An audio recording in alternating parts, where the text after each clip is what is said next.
Nós vamos trabalhar a segunda parte, não é, do texto final dessa penúltima sessão, que vai do verso 21 até o verso 23. Nós trabalhamos, não é, essa sessão antes, mas hoje o nosso foco, né, nosso foco será no verso 22. Mas diz assim o verso 21, irmãos, até o verso 23. Nem todo que me diz Senhor, Senhor entrará no reino dos céus, mas aquele que faz a vontade de meu Pai que está nos céus. Muitos naquele dia hão de dizer-me, Senhor, Senhor, porventura não temos nós profetizado em Teu nome, e em Teu nome não temos expelido demônios, e em Teu nome não fizemos muitos milagres? Então lhes direi explicitamente, nunca vos conheci, apartai-vos de mim os que praticais a iniquidade. Então, a primeira parte que nós trabalhamos, irmãos, foi a própria declaração do verso 21, né? Nem todo que me diz Senhor, Senhor entrará no reino dos céus, mas aquele que faz a vontade de meu Pai, que está nos céus.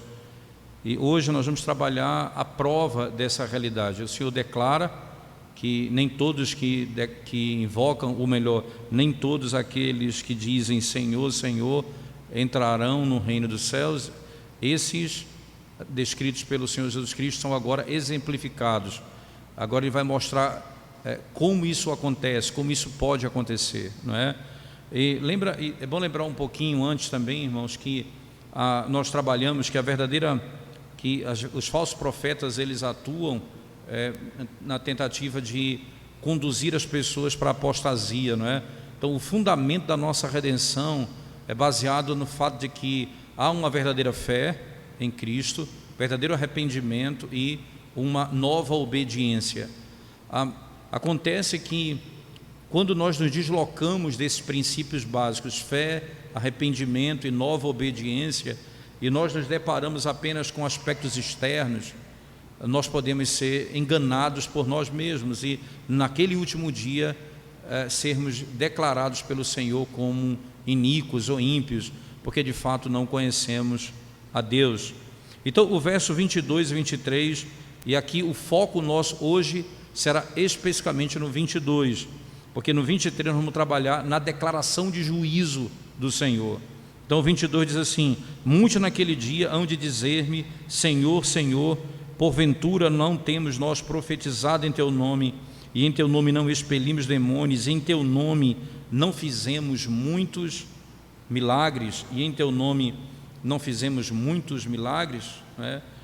Então a primeira parte aqui, irmãos, a primeira parte desse texto é a seguinte: no 22 ele vai descrever as pessoas pelos seus comportamentos. A segunda parte, o verso 23, ele vai mostrar a declaração de condenação. Primeira parte, as pessoas pelo seu comportamento. Então, primeiro, veja, irmãos, esses que professam a fé, eles são descritos em 3 argumentos no verso 22. Primeiro, a palavra muitos, veja, muitos, há um termo utilizado claramente aqui no texto. Segundo, é descrito também pelo tempo em que eles ouvirão essas coisas. Como é que o texto diz, irmãos? Muitos naquele dia. Então aqui o tempo, o momento em que isso acontecerá. Então, primeiro, muitos. Segundo, o tempo específico naquele dia. E terceiro, irmãos, os dons e qualidades nos quais eles são capacitados a agir. Então esses aqui quem são? São aqueles que profetizam em nome do Senhor, expelem demônios em nome do Senhor. São então 3 aspectos importantes: primeiro, muitos; segundo, o tempo e o dia do juízo; e terceiro, não é, as qualidades e os dons desses que serão rejeitados pelo Senhor. Primeiro argumento, vamos aqui para o conceito de muitos, irmãos. O número daqueles que professam, não é, que professam a Cristo e que não serão salvos, o número é descrito aqui como muitos. Interessante, porque muitos dirão a mim. Nós não somos capazes de dizer, em hipótese alguma, irmãos, né? Quem será salvo, o número exato dos que serão salvos, isso pertence a Deus somente. Entretanto, nós vamos ver muitos lugares das Escrituras que nos ensinam que o número daqueles que serão condenados, o número é maior do que o número daqueles que serão salvos. A porta é larga e são muitos que passam por ela, o caminho é estreito e são poucos os que encontram o caminho, os que passam por ele. O próprio Senhor Jesus Cristo declarou isso anteriormente, certo? Então, a gente ainda pode imaginar na seguinte maneira, veja comigo o verso 13 do mesmo capítulo 7, ele diz assim: entrai pela porta estreita, larga é a porta e espaçoso o caminho que conduz para a perdição, e são muitos os que entram por ela. Então, o que é que nós somos ensinados aqui, irmãos, desde o primeiro momento? Primeiro, né, que nós não podemos organizar as nossas vidas de acordo com o exemplo da multidão, viver e fazer o que a maioria faz, porque, segundo o texto, a maioria será condenada. Mas nós devemos nos esforçar para entrar pelo caminho estreito, não é? E aqui, irmãos, essa pequena parte, é importante isso, irmãos, como ele diz assim: porque estreita é a porta e apertado o caminho que conduz para a vida, e são poucos, verso 14, e são poucos os que acertam com ela, são poucos os que acertam com ela. Segundo aspecto importante, nós devemos aprender não estar contente com a nossa própria vida, não é? E em viver como a maioria dos homens vivem e como a maioria das mulheres que professam o nome de Cristo. Nós devemos trabalhar e lutar para ir além da multidão no que diz respeito à verdade da nossa fé e do arrependimento. Não é suficiente, irmãos, e não foi suficiente para as virgens sábias, não é, levar o nome de virgens e ter lâmpadas que tivessem ainda acesas, né, e que pudessem ir até o noivo e encontrar-se com ele, porque entenda isso, ter a lâmpada e ter o azeite dentro da lâmpada, até as tolas tinham. Até as tolas tinham. O que vai mostrar a diferença é que elas tinham algo a mais, elas tinham mais do que a outra tinha, elas não se satisfaziam com o que a outra possuía. Nós devemos então ser iluminados aqui, irmãos, a ir ao noivo, não é, até as câmeras, como diz o texto, da maneira como as virgens sábias foram, né? Enquanto que as outras tolas, mesmo tendo lâmpada e óleo, quando ele chegou, não puderam entrar, mesmo tendo aquilo que aparentemente era suficiente para a sua salvação. Então, o primeiro argumento: muitos, esses são os que não vão, muitos não vão entrar, entenda isso, muitos naquele dia hão de dizer-me. Segundo argumento, irmãos, no qual os réprobos, os que professam a fé, são reprovados. Qual é o segundo argumento? Eles são descritos aqui na circunstância do tempo, quando eles vão apelar por suas próprias vidas, né, para que eles não sejam condenados. O que é que eles vão fazer? Naquele último dia, quando, irmãos, nós fomos arrebanhados e fomos trazidos ao tribunal do julgamento de Deus, naquele dia nós saberemos essa diferença. Esse é um grande ponto que deve ser pesado na nossa consciência, irmãos, e é importante para a nossa observação, de que os homens não apenas nessa vida e na morte, mas até mesmo no último dia, eles vão apelar por sua própria vida: Senhor, Senhor, em teu nome. Então nós devemos aprender, irmãos, que muitos que professam a Cristo enganarão as suas mentes, eles vão ser persuadidos de que eles são verdadeiros servos e filhos de Deus, enquanto eles na realidade não são.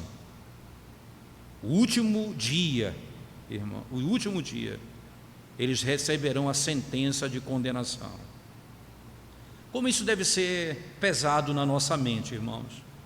Cada um de nós deveria avaliar isso. A consideração disso deve nos ensinar a ser diligentes e termos cuidado com a soberba espiritual e com o amor próprio ou o egoísmo, onde os homens massageiam o seu próprio ego e se enganam no estado em que eles se encontram, fazendo o quê? Literalmente superestimando as coisas boas que eles têm e falsamente imaginando que eles têm a bênção de Deus que eles certamente não têm. Eles exaltam aquilo que eles têm, não é? E ao mesmo tempo pensam falsamente em bênçãos que o Senhor não lhes concedeu. Isso não deve apenas nos levar a trabalhar, irmãos, para fugir da soberba, mas também deve nos ensinar a suspeitar de nós mesmos. É engraçado isso, né?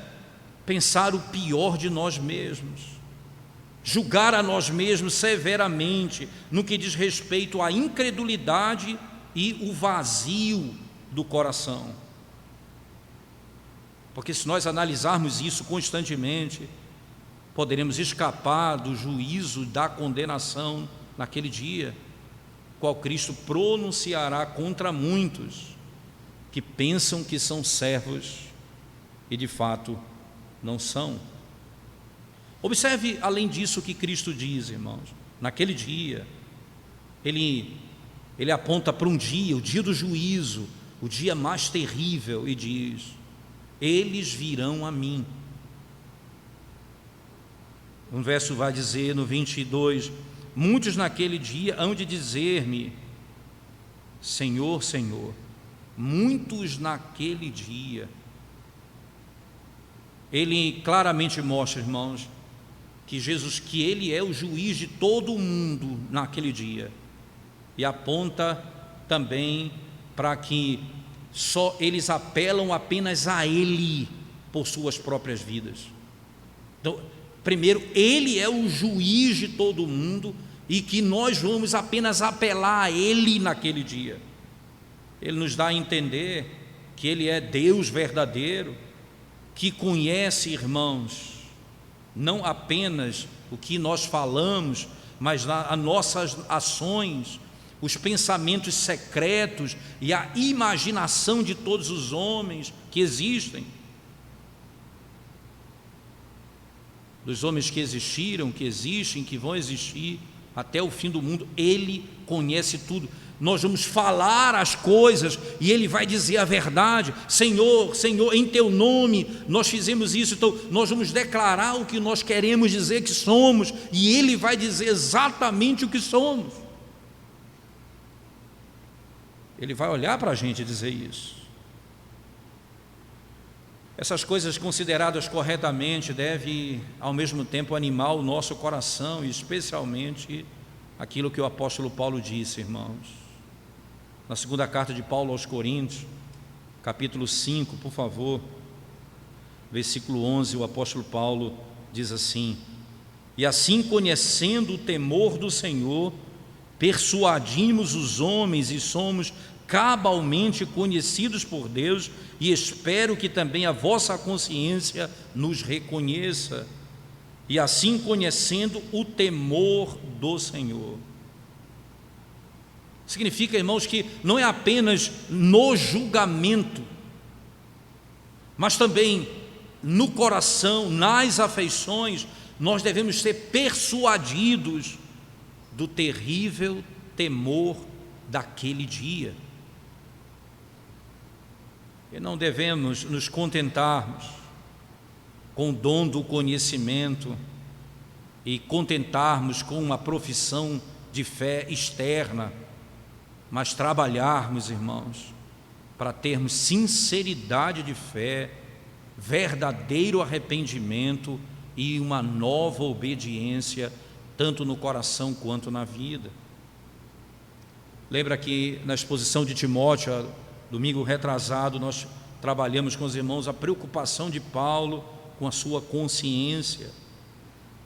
Em Atos 24:16, Paulo diz, né, que ele sempre tem a sua consciência limpa, clara, diante de Deus e dos homens.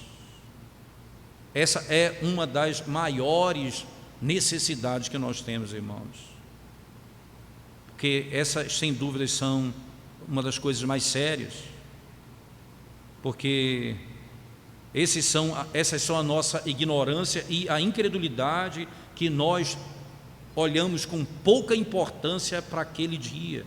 Nós não temos ideia daquele dia. Por isso, nós não trabalhamos a nossa mente no sentido de dizer, de ser lavado pelo sangue do Cordeiro continuamente, todas as nossas faltas, com sinceridade, arrependidos de todo o nosso pecado, porque nós não temos consciência do terror daquele dia, nós não pensamos nessas coisas. A gente acha que o que a gente faz vai nos fazer escapar daquele dia. Terceiro argumento e último. Terceiro argumento é extraído das qualidades e dos dons das pessoas que apelam por elas mesmas no dia final. Ele diz: nós temos profetizado em nome de Cristo e temos expulsado demônios em nome de Cristo e temos feito muitas obras em teu nome. Importante apenas frisar aqui o significado da palavra profetizar e trabalhar um pouco esse conceito para não ir muito longe. Profetizar aqui significa ensinar o povo de Deus por meio da exposição da Escritura e aplicando a mesma palavra à consciência para a edificação dos que ouvem. Esse ofício é chamado de profecia, ou de profeta, não é? Que, em outras palavras, não é? Que é a graça e a ordem de um ministro dado pelo Senhor. Essa é a principal preocupação ou trabalho dos profetas, que é lidar com a palavra de Deus para a instrução e edificação do povo de Deus, onde o Senhor lhe chamar para falar até a vinda do Senhor. É por isso, então, irmãos, que o Senhor tem esse ofício, e Ele também pede que aqueles que executam esse ofício tenham cuidado com a sua própria consciência no que eles fazem. Quando nós falamos essa expressão, veja, ele diz assim, porventura não temos nós profetizado em teu nome. Segundo, e em teu nome não expelimos demônios, e em teu nome, veja essa expressão 3 vezes, em teu nome, significa isso.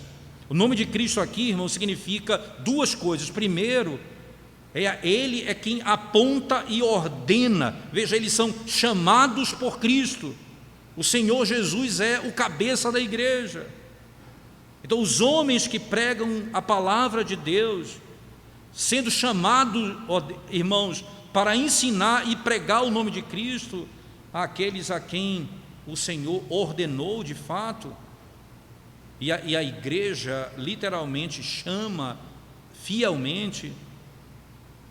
Quando tudo isso é feito, veja só, os homens que pregam a palavra de Deus, sendo corretamente chamados para isso, ensinam e pregam no nome de Cristo para aqueles, não é?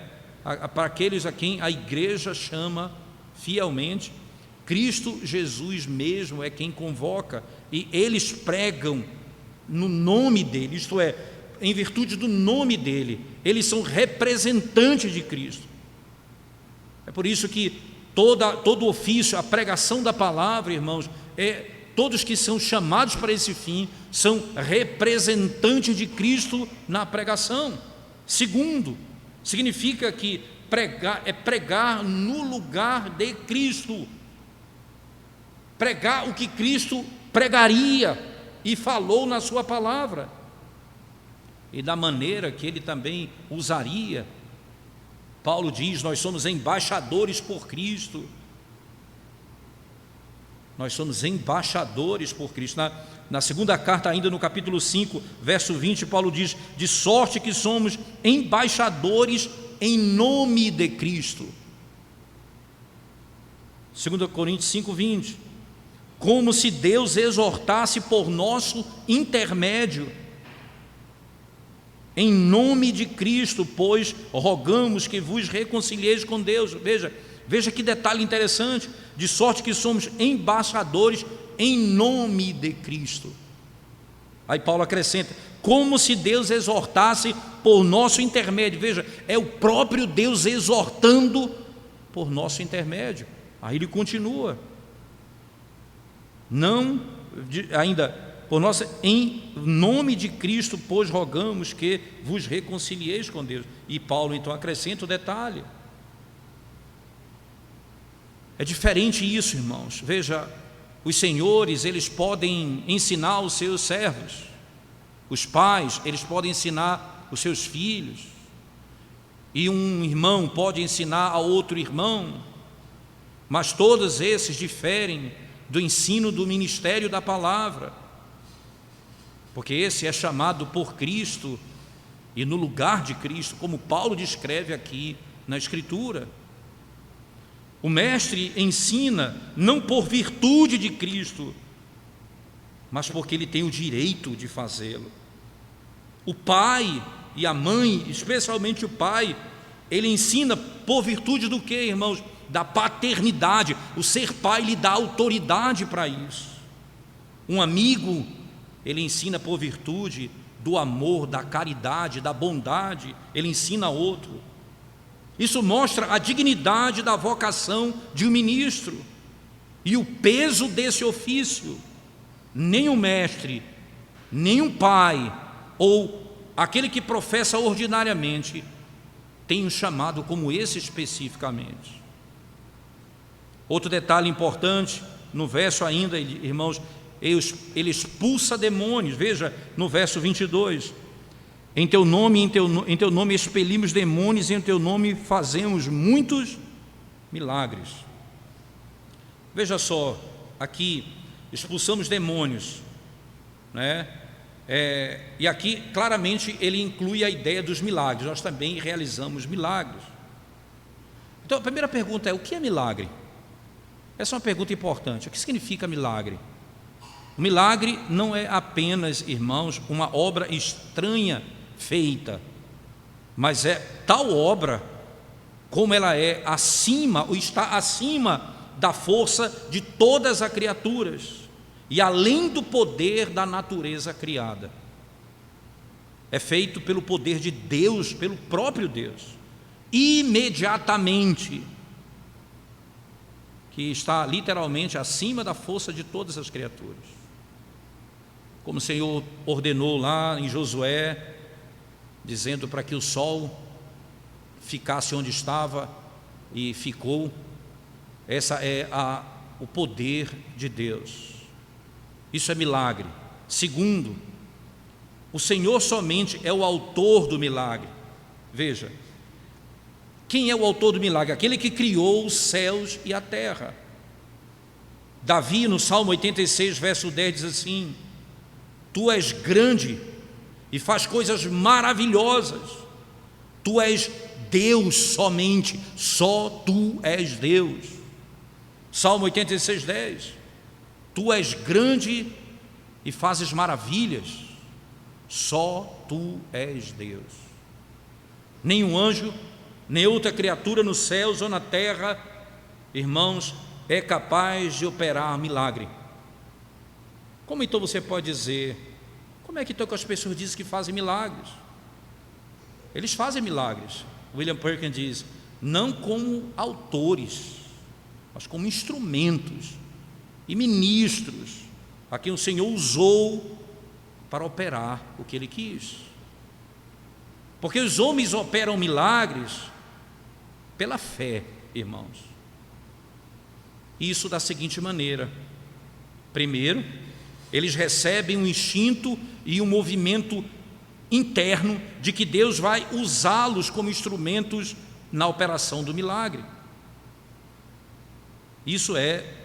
Então, esse dom de milagre é importante, ele não ocorre na igreja de Cristo hoje. Tudo o que a igreja faz agora, irmãos, ela tem o dom, e aí ela tem o dom da oração. Ela tem o dom da oração, ela pode jejuar, e que isso deve ser condicional. Deus vai nos responder, depende se o que Ele quer fazer é para a glória dEle, para o bem da igreja e para aquele que está atribulado. Nós não podemos orar absolutamente pela obra de expulsão de demônios ou de realização de tais milagres. Nós não podemos dar uma ordem peremptória como se fôssemos senhores. É interessante, alguém poderia dizer assim, irmãos, de que a igreja de Deus tem todos os dons necessários, como agora quanto no tempo antigo, né? Todos os dons necessários para a salvação, e por isso a oração na igreja serve agora para libertar a parte atribulada, para buscar o bem das pessoas, com uma libertação, e o melhor de tudo, que é a paciência e o arrependimento. Perceba, irmãos, nós temos hoje o que é necessário dado por Deus. E o que é que nós temos? Oração na igreja serve agora tanto para libertar a parte angustiada, como para buscar as bênçãos de Deus como libertação, que é de fato paciência e arrependimento. Nós podemos suplicar a Deus por essas coisas. Nós não temos, como eles no tempo de Cristo, dos apóstolos, dos profetas, eles tinham um mandamento peremptório para fazer. Não há isso hoje. É por isso que você vai ver que as pessoas que dizem Senhor, Senhor, essas mesmas pessoas vão tentar se explicar no último dia, e mesmo assim eles serão lançados fora. Alguns que foram excelentes pregadores da palavra, alguns que tinham poderes extraordinários, até de expulsar demônios, e outros, irmãos, que faziam curas estranhas e milagres também. Naquele dia eles vão se desculpar, dizendo: Senhor, fizemos isso e isso em teu nome. O que nós aprendemos aqui, irmãos? Primeiro, que os dons mais excelentes não faltarão à salvação de qualquer homem ou mulher. E é interessante, os dons mais excelentes, eles não servirão para a salvação de qualquer homem ou mulher, a menos que eles tenham verdadeira fé, sincero arrependimento e uma nova obediência. Eles fazem a vontade de Deus baseado nisso. Não adianta nada externo se não tem isso. O que é um dom excelente, irmãos, que nos torna capazes de ensinar e pregar a palavra de Deus? Que coisa extraordinária é ter ouvido Cristo, o próprio Cristo, pregar. Entretanto, nada disso pode salvar o homem. Cristo vai dizer abertamente aqui, como nós podemos perceber na sequência do texto, ele vai dizer abertamente, irmãos, que aquilo que nós buscamos ou fazemos não é segurança para a nossa própria salvação. Para a nossa própria salvação. Não há segurança nisso.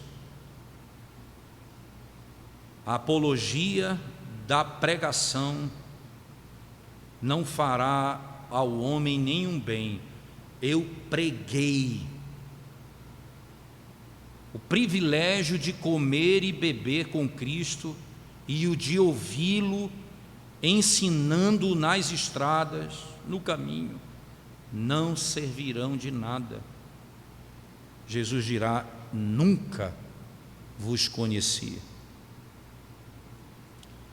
Lá em Lucas, no mesmo texto correlato, irmãos, Lucas no capítulo 13, não é? Na realidade, outro texto, na realidade, Lucas 13, verso 26 e 27, preste bem atenção comigo, as palavras do Senhor, Lucas capítulo 13, verso 26 e 27. O Senhor diz assim: então direis, comíamos e bebíamos na tua presença e ensinavas em nossas ruas. Mas ele vos dirá: não sei de onde vós sois, apartai-vos de mim, vós todos os que praticais a iniquidade. Veja, comíamos e bebíamos na tua presença e ensinavas em nossas ruas. Eu não sei quem são vocês, não os conheço. É um privilégio ser aliado de Cristo nessa terra, irmãos, mas o Senhor prefere filhos espirituais pela fé e pela obediência. Alguém disse para Cristo: sua mãe e seus irmãos estão lá fora, desejam falar contigo. Ele disse: quem é minha mãe? E quem são meus irmãos? E aponta para os seus discípulos e diz: eis minha mãe, meus irmãos, e todo aquele que fizer a vontade do meu Pai, o mesmo é meu irmão, irmã e mãe. Não adianta nada externo, irmãos, se nós não temos a verdadeira fé, o verdadeiro arrependimento e a nova obediência. Com reverência nós podemos verdadeiramente dizer acerca da Virgem Maria. Veja as palavras de irmãos de William Perkins nesse sentido. Com reverência nós falaremos da Virgem Maria, ele diz. Ela tinha um privilégio maravilhoso dado a ela, de ser a mãe de Jesus Cristo. Ele continua: entretanto, se ela não tivesse nascido dele no coração pela fé, veja que coisa, se ela não tivesse gerado ele no coração, como ela gerou no corpo, ele diz, ela nunca seria salva. O aspecto externo não resolveria. Por isso Paulo diz, lá na mesma segunda carta de Paulo aos Coríntios, mesma carta, no capítulo 5, mesmo capítulo, irmãos, agora o verso 16, veja as palavras do apóstolo Paulo, 5,16, ele diz assim: assim que nós daqui por diante a ninguém conhecemos segundo a carne, e se antes conhecemos Cristo segundo a carne, já agora não conhecemos deste modo. Assim que nós daqui por diante a ninguém conhecemos segundo a carne, e se antes conhecemos Cristo segundo a carne, já agora não conhecemos deste modo. É engraçado que esse é um texto que se utiliza muito para falar contra a ideia de fazer imagem de Cristo. O que Paulo está dizendo, nós não pensamos em Cristo mais desse modo, mas assim, glorificado. É importante ainda Paulo dizer, Cristo diz, a circuncisão não é nada, nem a incircuncisão, mas a fé que opera pelo amor. Gálatas 5, verso 6. A consideração, irmãos, deve nos mover a trabalhar para nos tornarmos novas criaturas e receber a graça dos filhos de Deus que são regenerados, a verdadeira fé, o verdadeiro arrependimento, a nova obediência, e não descansar em nossos dons, embora sejam os mais excelentes.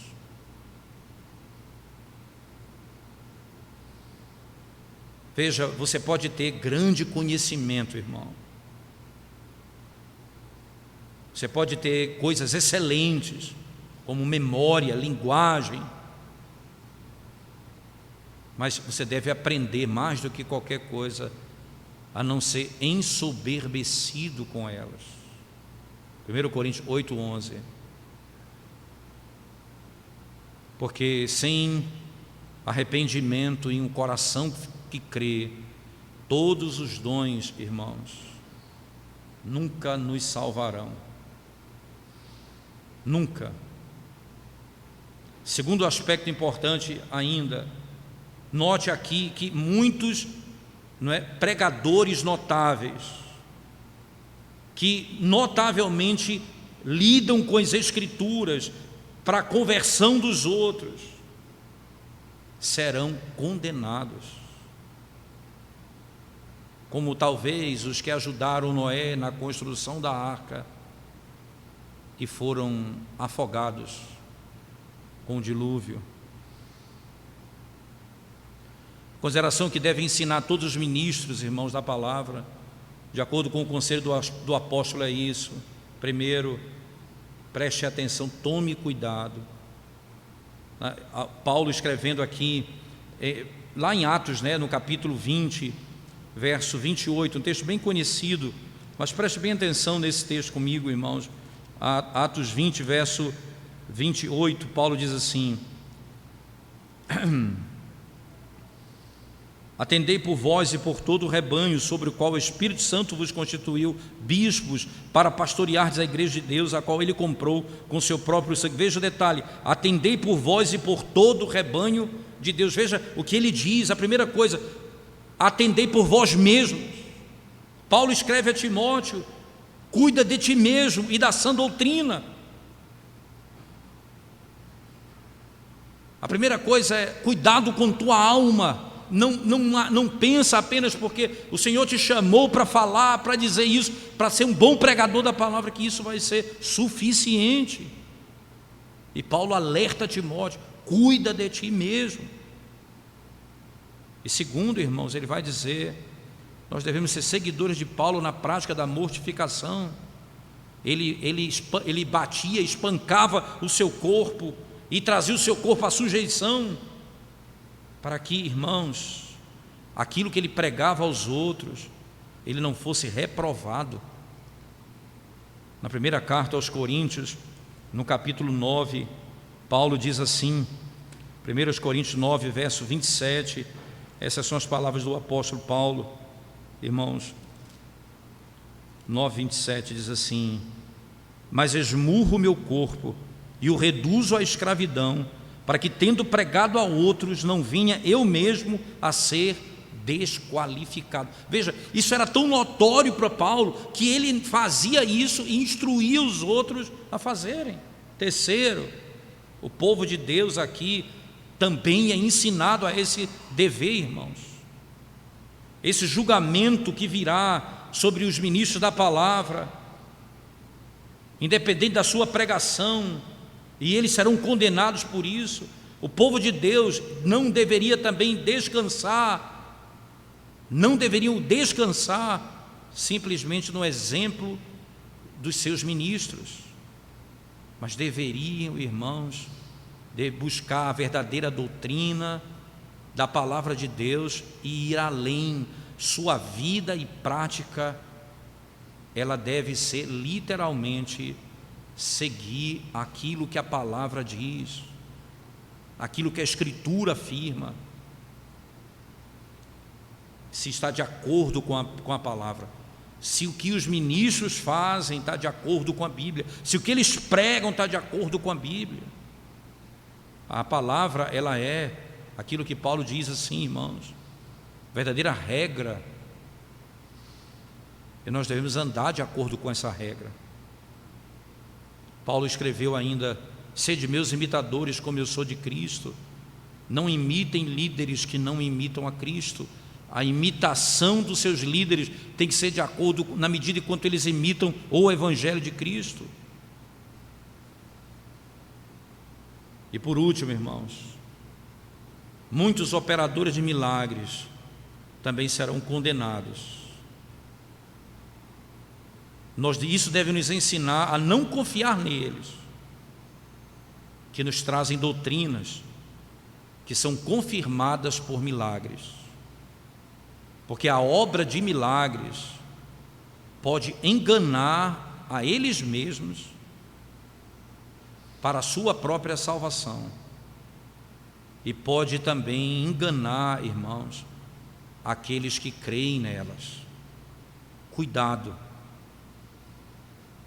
porque eles podem nos enganar nessa doutrina, ou num ponto particular da doutrina, atribuindo poder ao milagre que ele fez. Preste atenção como funciona a Igreja Católica Romana, irmãos. Veja, o que a Igreja Católica ensina? O purgatório, peregrinação, invocação dos santos. Como isso é confirmado? Como é que eles dizem que isso é verdadeiro? Por milagres. Você vai nessas romarias, você sobe nos hortos onde se celebram os santos, estão lá, não é, várias coisas de particulares de pessoas em que suplicava cura, restauração, e os milagres estão ali. Como é que eu sei que ele é um santo verdadeiro segundo eles? Porque ele opera milagres. Isso não é outra coisa senão mentira, irmãos. Mas preste atenção, se fosse ainda milagres verdadeiros, isso não provaria que nós deveríamos crer neles, porque a palavra de Deus não confirma o mesmo a nós, se não for de acordo com as Escrituras. Se não tiver revelado e registrado nas Escrituras, nós não devemos receber nenhuma doutrina, nem religião. Nunca poderemos fazê-lo,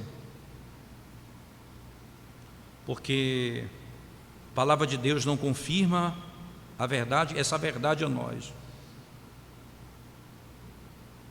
Não receba nenhuma doutrina, nenhuma religião, nenhuma, que não esteja revelado na palavra de Deus, nas Escrituras Sagradas.